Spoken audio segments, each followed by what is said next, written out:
So welcome to our third day of the retreat, and welcome to all of those who are participating online. So we'll continue with our theme, Lead Us from the Unreal to the Real. And at the end of yesterday's talk, the question was raised, why is it when the Vedantic pathways to knowing who we are as awareness, knowing that this world finally is that reality, they are very simple pathways. Maybe the one that was shared yesterday was one of the more difficult ones, but the others are even more simple than that. And so the question arises, why is it that even if we have spiritual experiences that confirm it, we revert back so quickly, at least many of us do, to our normal way of thinking and feeling, ordinary way of thinking and feeling. And of course, there is the obvious thing that it's the power of Maya. Also, one could say we've had millennia of the wrong understanding and the wrong way of thinking, and it's going to take quite some time, perhaps, to turn that ship around so that we are totally established in the right way of understanding and thinking. But it also occurred to me that there is a way maybe that we could look at our very ordinary experience that makes us feel very strongly that we are the body and mind, so it's our stumbling block in a sense, but can be turned around and made into a stepping stone. So this it's kind of like a contemplation, very much in ordinary consciousness, a way of kind of looking at our experience, analyzing our experience, and see if we can turn it around to our benefit. So if we sit very quietly,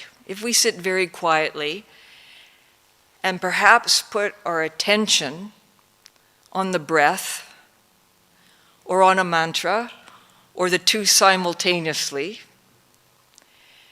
we may notice that our sense of existence that seems localized to the body becomes more pronounced when we're very quiet. And actually, it's this sense of existence that usually makes us feel, I am the body. The sense of existence that we feel, I am the body. And it can be very strong, we know. And of course, when we feel I am the body, then naturally our thoughts, our feelings, our actions are going to be, to a greater or lesser degree, in service of that body identification. But we can take another look at this sense of existence that is particularly pronounced when we're quiet, sitting quietly, and our attention's on the breath, for instance. And juxtapose that sense of existence that we're feeling with, say, the teaching of Swami Chidanandaji, and looking at that sense of existence in a little bit different way. So Swamiji has said that reality, the reality is the existence of everything that exists. He says that reality pervades everything like space. So we could consider that what we think is our personal existence that makes us feel that we are the body is actually not personal at all, but is the impersonal. Or, if we are a devotee, it's actually God's existence, not our existence. And so, the very existence that makes us feel that we are the body and makes us fear for the body and act on behalf of the body and mind can be turned around and seen, oh, it is something that's quite different. It is actually belongs to God. That existence is God's existence, or that existence is the personal existence.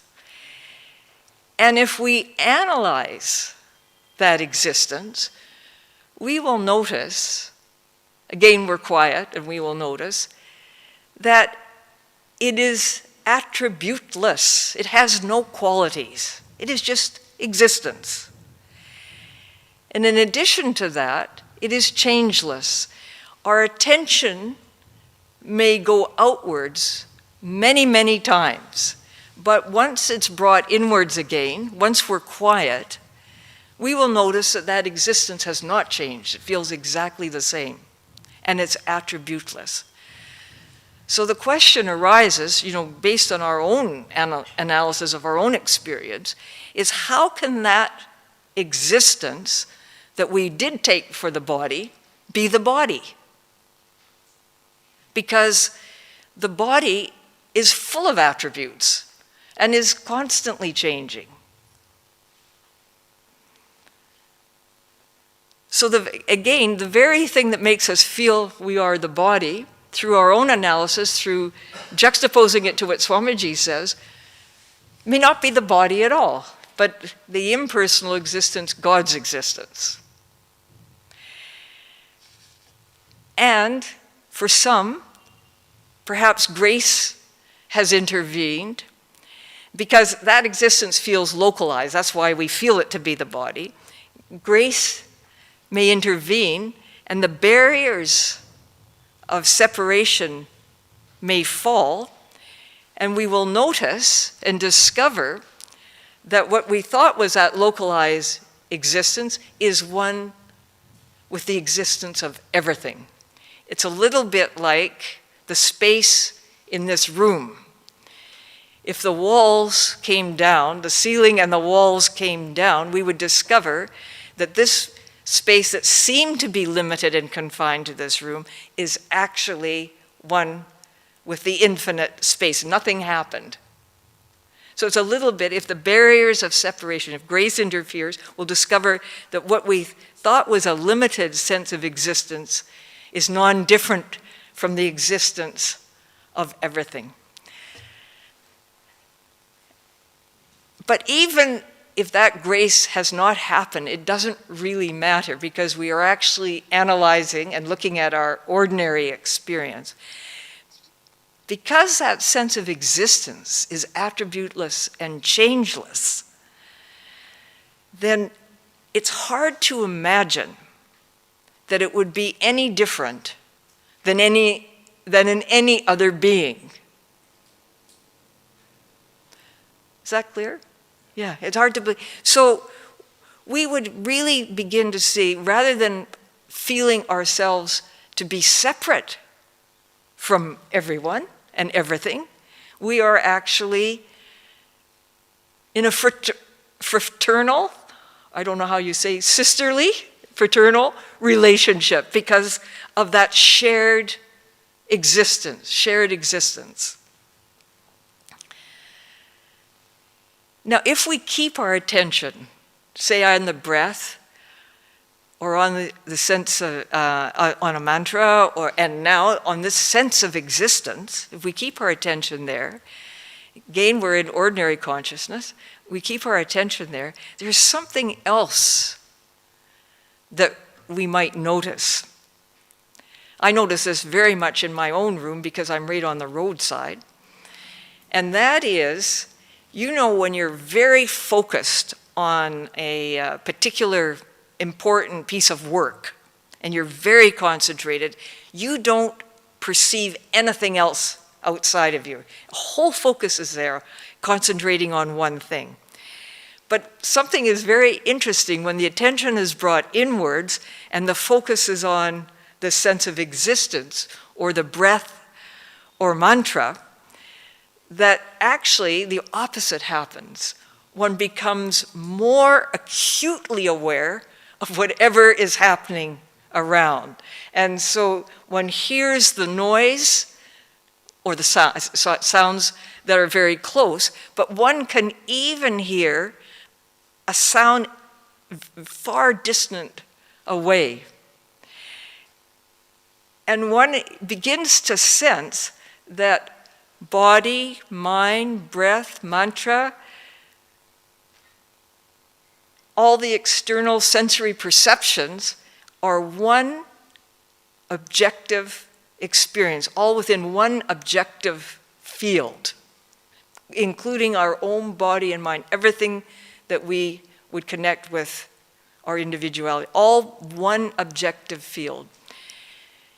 And when we recognize this is all one objective field, the question comes, or we begin to notice, something is seeing this, something is knowing this. If there's an object, there has to be a subject. And so the question comes, who is it that is knowing this mass objective field? We can only say, I. But if we ask the question, who am I here? Then we say, actually, I have no idea. I have no idea who I am. I can say, I know that I am knowing. I know that I am aware. But I don't know where I'm knowing from. So we could say, no location. So that knowing is not in the brain like we normally think. So no location. And if we ask the question, can anything exist outside that? And we look, in other words, can we get to a point, a border, and then step outside of that? And we say, no, it's not possible. Not possible. So that in itself, to recognize that consciousness, that awareness knows, we can't say anything about it, and yet it is the knower of everything. And that in itself, what we have actually done here, we've started off with the question, why is it that we feel so strongly that we are the body? And it's that sense of existence. The first step was to see that sense of existence may not be personal at all, but totally impersonal. And we can see our kinship with all beings. But if we stay there, it'll take us to the knowledge of ourself as awareness.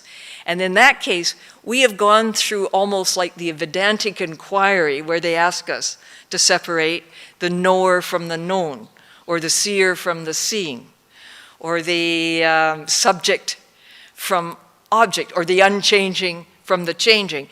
So the real consciousness and the unreal, the whole objective field. And even that in itself has profound implications if we can take this in and stay there, profound implications in terms of our sadhana. I'll get into that a little later. But I remember someone saying, I can never know who I am. What does it matter what my experience is? And that is a very nice thing to know, because it is our experience, especially what's going on in the mind, that so often causes us so much trouble. But we can take this analysis, which is right now in our ordinary consciousness, we can take this analysis even further, because we can also ask the question, can this whole objective field, including body, mind, everything that it could possibly be perceived by the senses, with any kind of instrumentation that could be used, does it have an independent existence from that unlocated, immeasurable consciousness? Yes, right. No, it doesn't have an independent existence. It can't exist apart from it. And I'll tell you a little story about an experience somebody had. She was reading a book. I think it was, if I recall correctly, she may have been reading a lot of different commentaries on the Gita, Bhagavad Gita. She was reading one, and I don't know what it was she read, but something just made her all of a sudden see, I can't possibly be the body and the mind, because they're objects to me. I cannot be an object to myself. I am the subject. But the subject is profoundly unknowable. So she took this as a very deep insight. There was no experience that came with it. It was just a very deep insight. But it totally changed for her understanding of the scripture. Everything started to make sense. But over time, she was wanting to meditate on the subject, which is profoundly unknowable, and discovered she was not meditating on the subject, because you really can't meditate on the subject because you can't know it. You can't meditate it, at least as an object. And she discovered she was meditating, her attention was really on an object. And all of a sudden, she said, "You are not doing this thing properly." And all of a sudden, a fear came. And she said, "Do I exist at all?" And then the answer came, if there is an object, there has to be a subject, but the subject is profoundly unknowable. And it was the same insight, but in a little different context.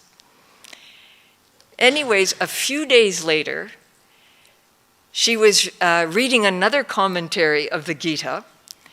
And this I remember what she said, because it was very significant. The commentator said, because subject and object are inseparable, they're identical.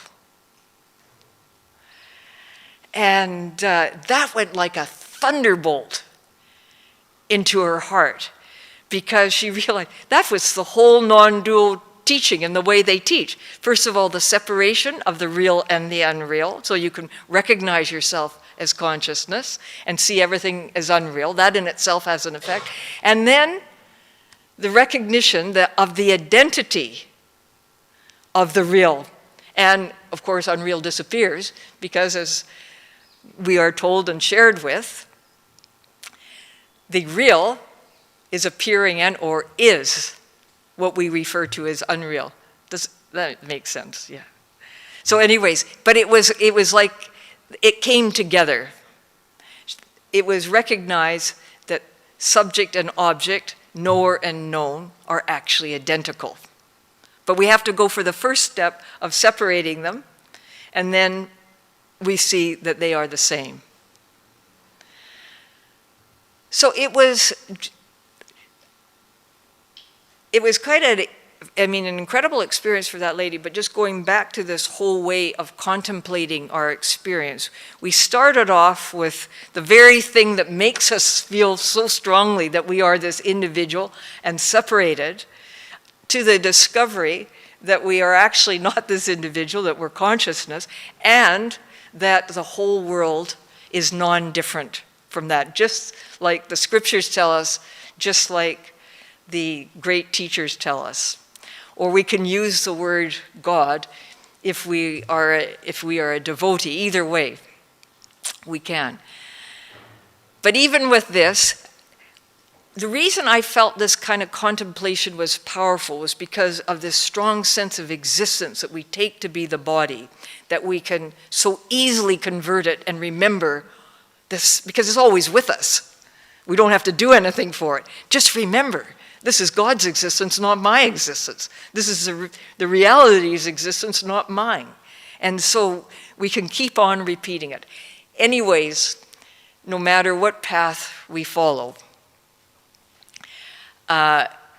we can't seem to have to, or what pathway, what religious tradition, whatever it is, we can't seem to avoid the fact that it does require practice, repetition, just because of the habit of wrong thought.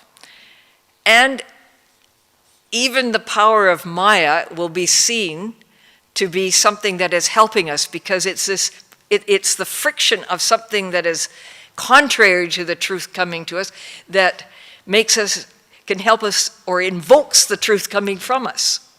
We need that kind of evolutionary tension.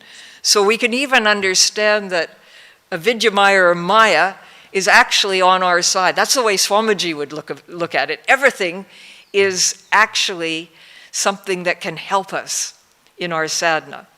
But there was 3 words that really summarize just what I'm saying as far as practice is concerned, that Swami Chidanandaji used to say. He says, this is not a spiritual practice, but it is essential to make your spiritual practice fruitful. So these are 3 words that I held on to for dearest life when I was going through my most difficult periods. 3 words that he says. One is, and they all mean the same thing in a sense: persistence, perseverance, commitment. Those things are necessary so that no matter how long it takes, we don't give up. And sooner or later, because we are moving towards truth, because we are already that, this world already is that. See, that's the truth. So we are simply being persistent, actually, and committed to letting go of all the wrong ideas and thoughts, etc., that are not in harmony with that. But it does require that. Now, just to talk a little bit about what we can be persistent with, practice in a kind of very practical way. Taking the first part of this analysis, where we separated the subject from object, knower from known. See, as Gurudev said, there's nothing in the world that stops us from affirming who we are right now as that awareness, or the pure sense of I am. And because we can either get there through a pathway like was suggested, or we can immediately recognize it, then that affirmation is not so difficult. But we have to be willing to keep our focus. And as Swamiji said, all our obstacles, difficulties, feeling that we are being overridden by a tsunami of painful thoughts and feelings and that, is because we don't keep our focus. We don't keep on practicing and affirming this. And he says, we give what is considered unreal, because that's what real and unreal, we give it a power, because our focus is not on who we are, we give what is unreal a power and a reality it simply doesn't have. And he says, look, see, all our sadness is to get rid of this negativity, the things that we consider obstacles and painful things, not through fighting it, but through dismissing it as nothing. And this is especially powerful when unwanted thoughts and feelings come. So it is to dismiss them as nothing, to affirm that we are the witness of that these things cannot touch us. So this is one way of practicing that can happen just in the separation of real and unreal, or the subject and object, knower and known. But even better, of course I'm saying better because this is what resonated most with me, even better is everything is that. This reality is that. And, there can be a very direct way of practice. Swamiji, when we were celebrating the birthday anniversary of Shankaracharya, he introduced something that was, normally he wouldn't say, but he said, you can leave behind everything, all the preliminary sadness, and give absolutely no quarter to the ego, and just affirm everything is Brahman. Brahman alone is. So, because that's the truth. That's the truth that's been shared with us. So he says, don't give any quarter to the ego, because the more we practice this, the more we will recognize there's no place for the ego. So he says, you can go directly there. Or maybe, he says, you could even avoid the prayer, lead me for the unreal to the real.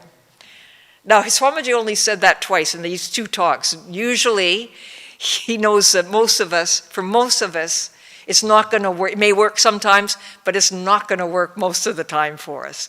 So I've always felt, I don't know if it's the genius of the Vedic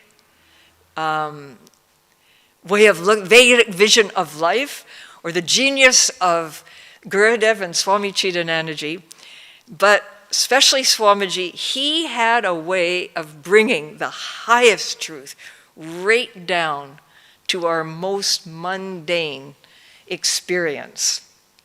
And so I'll give a couple of examples. I mean, one was based on the scripture, and some of you may know it, but he says that reality is the infant that is in the mother's arm. It is in the child. It is the child running about. It is the youth going to school. It is the adult that is forming a family and looking after a family. It is the old person tottering with a stick. So that's bringing it right down to our daily life. But there is even a better one where he brought it down. And that is, the prayer. You are my father. We repeat it every day. You are my father. You are my mother. You are my relative. You are my friend. You are everything to me. And then Swamiji says, we can interpret that line in another way. Rather than you are everything to me, you appear before me as everything. And he says, that means you are my shelter. You are my clothing. You are my food. So it's brought right down to the most mundane details of our life. That divinity is pervading, it is all these things. And so Swamiji said once about Lord Krishna, he says, Lord Krishna created this world or appeared as this world so we wouldn't forget him.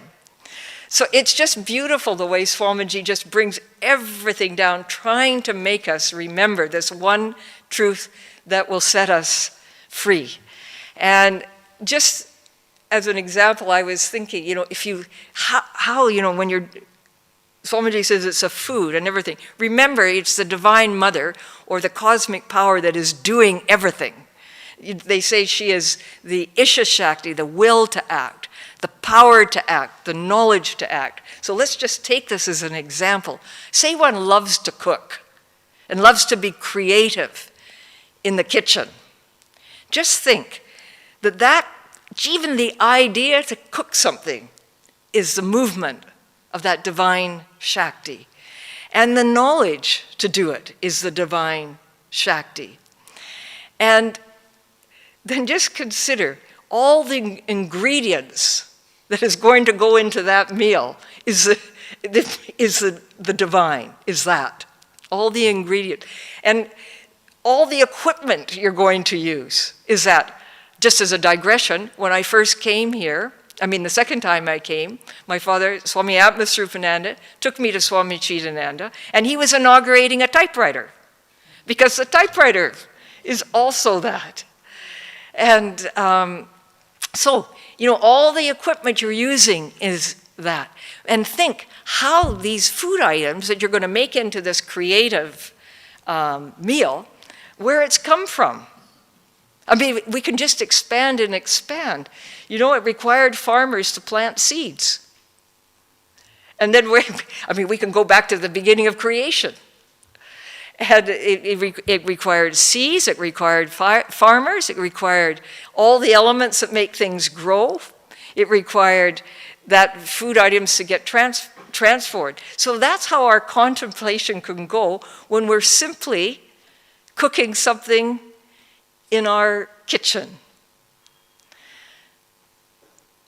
So that's an example. It can be applied to anything that we're doing. And it's all based on the truth. And we can even see, when we talk about that Divine Mother being, the will to act, the power to act, the knowledge to act, we will notice what we think belongs to us is just appearing. That we have to kind of look at in our own experience. But what is the fruit of this Vedic vision?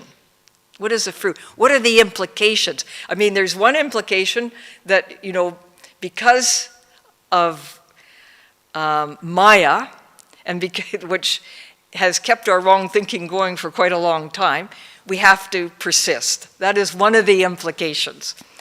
Another implication, when we discover everything is the real, is practicing as suggested.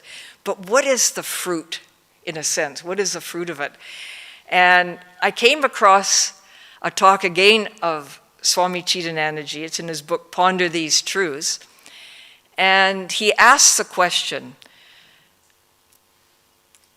He didn't say it quite this way, but he said, those who are established in the Vedic vision of life, one of the manifestations, and this is the only one he said, is fearlessness.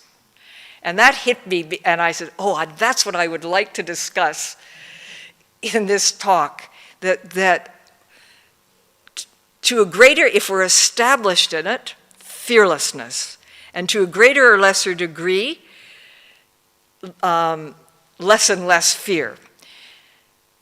And the reason I thought this is a wonderful way to talk about the implications, because the world is gripped in fear. We all know that. We all know that. Or anxiety, or worry, or self-concern, worried about ourselves. And it's not just on a mundane level, it's anxiety about our sadhana. And am I doing this right? Am I doing that right? Self-concern. And so the more we practice the truth, the less we are going to have fear, the less anxiety, the less worry. But the reason that I thought, let me look at this fear, is because fearlessness contains so much of what it constitutes our spiritual life. And there was 3 words for all of us. Everyone is going to maybe have different words that will come to them and then will unfold before their mind, what it means. But these were the 3 words that came to me that constitute what goes into us being fearless, what makes fearlessness possible. Number 1 was total surrender and trust, and then I'll elaborate a bit later. The second one was love. As they say, perfect love casts out all fear. And then perfection. And all 3 are interrelated. And of course, you were asking a question? Perfection, yes. Perfection, yes. Yes. You'll understand a little bit when I explain. So, if we practice the truth, then that is the easiest way for surrender, love, and the recognition of the perfection of all things to come. But that may not always be possible, so there are different levels we can practice it. So just taking surrender. Total surrender means, as Swamiji said, that we disappear.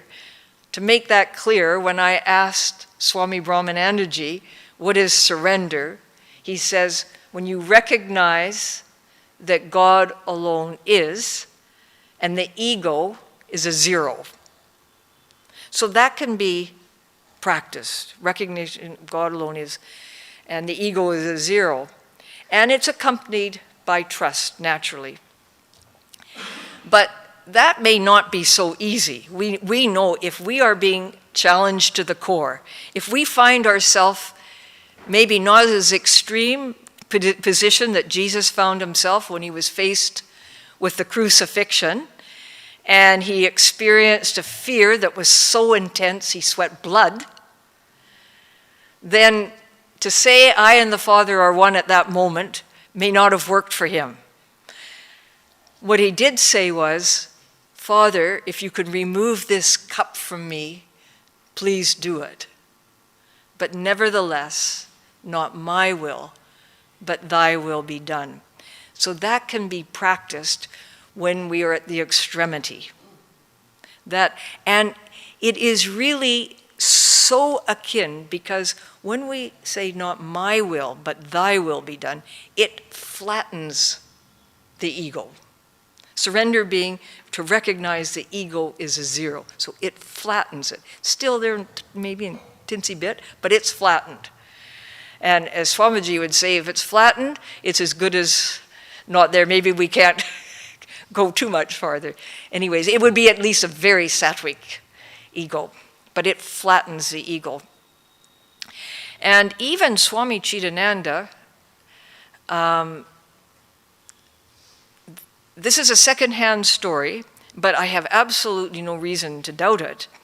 There was people actually from the Christmas retreat who were here, and they had got the opportunity to visit Swamiji when he was staying in Shantinivas. And then they visited Swami Atmasrupananda and I after the visit with Swamiji. And they told us something Swamiji told them. Now, I have no idea what the time frame was, but Swamiji told them that, and again, I don't know the circumstances, that at one point he was overcome by fear. And then he just said, trust God, and the fear vanished. So I think if it can happen to Jesus, if it can happen to Swamiji, of course, and those were the tools that they used, of course, it's something that can be very helpful for us. The second word that came to me was love. You know, the highest being perfect love casts out all fear. And you'll remember what Swami Muktanandaji said in his talk, he said, the real is absence of others. He also said, love is absence of others. So again, practice of the highest truth will automatically have love. When there's love, and as I said, these are interrelated. You know, when there's love, then surrender is also there. And especially, again, if we are in the grip of some negative emotion, something that we can't get rid of, say we are in the grip of, because avidya maya can definitely come in this way, of strong feelings of inadequacy, feelings that I'll never reach the goal, that I'm not worthy. That is a very common way for Maya to manifest in a spiritual seeker. And so, to say perfect love casts out all fear, or it doesn't work very well. But at a lower level, but when we're in the grip of these negative feelings, which is in the grip of ego, then it's very helpful to have another way of understanding that. And that is that all the great religions, they tell us that, you see, love is based on no separation, absence of others. So they tell us that what we call the personal God, I mean, that the reality is love itself, but it's not like it's loving anything. It's love because there's no separation. But in creation, where there is the personal God, as it were, there is the unconditional love for us as individuals. This is what they all say. And why? Because individual soul is non-different from the universal soul. So there's actually no separation there. There's no separation. But from a practical point of view, when we are feeling inadequate, that we can't reach the goal, that we're not worthy, to keep in mind that we are loved by that. The personal is actually universal. It's not like it's an entity. It is actually universal, but it is the doorway to the absolute. So that to have that tool, to know that we are always loved, because we are meant to be embodiments of that love. We're meant to share that love with all. But how can we do that if we don't recognize we are loved and always loved? We're always otherwise looking for it where it's not. Trying to get our affirmation, trying to get our security from the objects of the world, relationships that cannot give it to us, cannot give us this lasting, permanent feeling of security that comes from the love of the divine for the individual soul. So we could, when we're in a complete state of sattva, of course, it's easy to practice. But if we're not in sattva, we're in the grip of tamas, we're in the grip of avidya maya, to remember this, that even at a lower level, it can be practiced. It can be practiced, and it's based on the truth of non-separation, that the individual soul is non-different from the universal soul. And then finally, perfection. This was one of the things I mentioned to you in the orientation reading. The more that I was going through this exploration of what is real, the more I saw the perfection of this whole world. And again, it was like all the sorrow and suffering and everything that we say just lost its power, lost its significance. But that's not, of course, where we are at a lot of the time. We're very much aware of our own suffering and the suffering of others.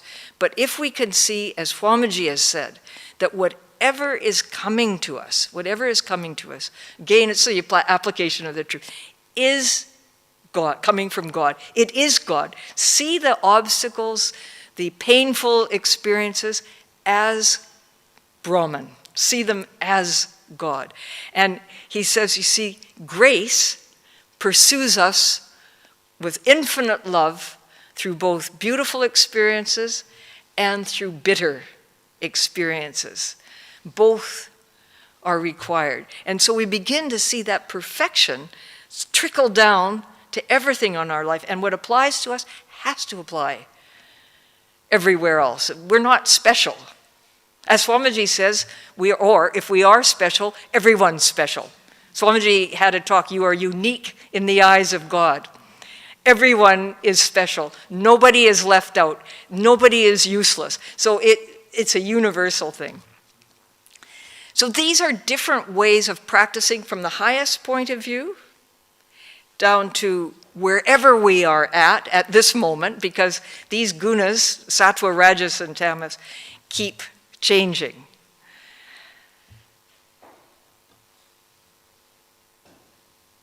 Then what happens? Does that mean, we're looking after ourselves? We see perfection, we're loved, we're okay, everything's okay, we're surrendered? No, what happens is, and this was the culmination of Swamiji's talk, and this is what you'll notice, everybody notices in their own experience, the more that we practice the truth, the more that surrender starts to penetrate our being, the more surrendered we are, the more we trust, the more we have faith in that love, the more we see perfection in all things, then the more it will free all our energy, all our capacities to serve.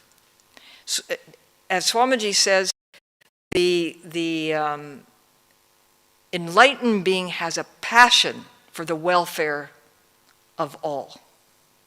And also, he said, in this vision, everything is sacred. Everything is sacred, and his passion for the welfare of all. When he said, with the Vedic vision, it's fearlessness, and you laugh at death, he said, that doesn't mean that you just, ignore everyone else. You recognize that many others are suffering. And so you give your life to the service of the many. And we will notice this in our own experience. As I said, the more we're surrendered, the more we are feel that love and become embodiments of that love, the more we see the perfection of all things, then everything about us is freed up, because it's no longer focused here. It's freed up for the service and the welfare of all. And even this service can be practiced. And those who know me well, a few of us, we have a satsang, so I've been harping on this because I discovered a station on YouTube. I'm saying I'm harping on it. The guy's name is Stephen Harper. He was it was an American show, and it's part of the newscast. And he goes out and he finds out all good news stories, all acts of kindness, all things that uplift the spirit. Amazing, absolutely amazing stories. And if I ever hear any bad news, then I listen to this, because this will.